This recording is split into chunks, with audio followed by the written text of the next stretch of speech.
At dito tayo sa patungkol kay Nards Pinto.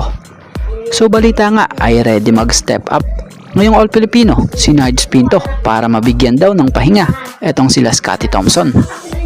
So bagamat natalo ang Ginebra sa huling laro nila kontra SMB, naramdaman naman dito yung presensya ng laro nitong si Nards Pinto na kung saan muli siyang nagka-tsansa. So para nga kay Nards, kapag tinawag at binigyan nga siya muli ng tsansa for a bigger role, i-embrace niya nga ito para na rin raw mabigyan ng pahinga sila Scottie. So si Nards Pinto talaga magpahanggang ngayon effective pa rin talaga siya sa Ginebra kahit na sobrang tagal na rin na nawala siya sa original na rotation itong si Coach Tim. Pero ngayong All Filipino, mukhang makikita muli natin ang tulad niya sa hardcourt upang maipahinga or maging backup nitong Scottie Thompson.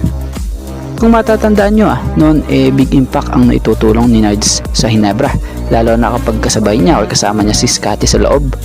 Tulad na lamang sa nabanggit nitong si Coach Tim noon na Scottie and Nards in the backcourt.